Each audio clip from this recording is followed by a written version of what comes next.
Now, whether I like it or not, my most viewed review is Barbie Horse Adventures Riding Camp. It's about to bypass 1 million views. So if you're kind of looking at my reviews, you're like, oh yeah, that's right, Wiiviewer, the guy who does that Barbie review. And, I've come to embrace it. So to honor that momentous occasion, I figured I would review her next game. This time she has decided to open up a beauty shop. Barbie goes from country to country, styling hair and giving makeovers, and basically fixing the train wrecks that come to her. Like always, when I review games like this, I try and come at it from the perspective of a young child. And I do think it's possible that they might enjoy this game. But there are quite a few annoying things that we're going to need to talk about first. The graphics were very colorful. Sure, they weren't stunning by any stretch of the imagination, but they were just fine for a Barbie game. The controls were either done with the point and click of the Wiimote, or they took advantage of the motion controls. All the controls worked just fine, and the motion controls were not overused. And whenever you had to use them, the motion seemed right for the actions that you were doing. Now, the first thing you do in the game is that you meet the client, and she tells you what she wants and why. I was impressed with the different backstories each character had. It wasn't just client A here for a makeover. They each had their own little storyline.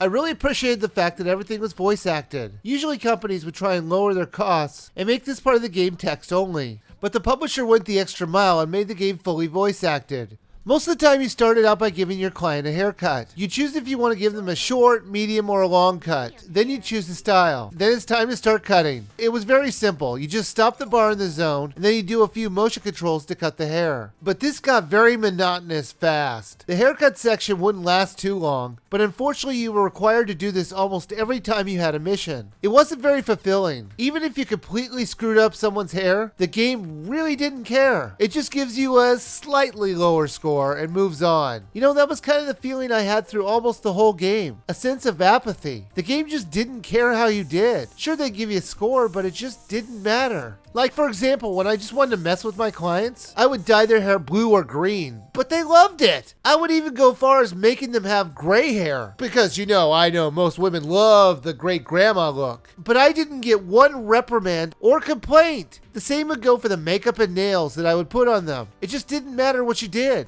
I got to the point if the game didn't care, neither did I, and I went out of my way to make sure they were as ugly as possible. And then you'd have to put them in appropriate clothes, which I never did because the game just doesn't care. I mean, it'll occasionally give you lower points for putting them in dumb looking stuff, but for the most part, it really didn't care. Like, take for example this lady. I put her in a short sleeves and a short skirt because I figured that'd be the most appropriate thing to have in the middle of freezing Russia. And Barbie actually says this to me. That'll be perfect for this weather. What?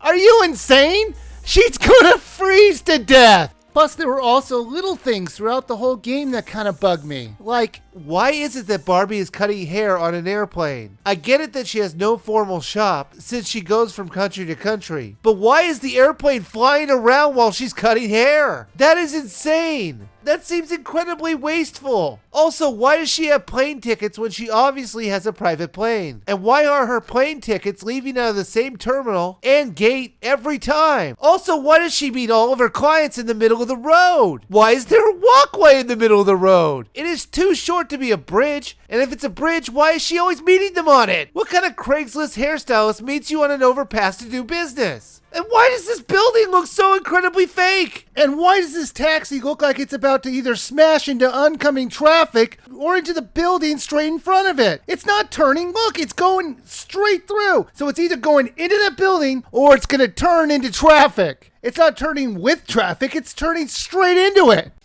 Okay, I gotta stop looking so deeply into this game. As you play out the story mode, you'll unlock new nails and clothes for your future clients. You can practice any of the hairstyles or makeovers anytime you want in the practice mode. So if you just want to skip the story and just get to working on hair, you can do that. Barbie Jet Set and Style was an okay game. There was a lack of styling techniques when it came to cutting hair. It was basically just cut, curl, straighten. You would think they could have come up with a couple other things. Like spike or, I don't know, something. Give a girl a mohawk. That would be fun. Sure, it was simple for kids to understand and master, but there was a point where it got too easy and it might bore them.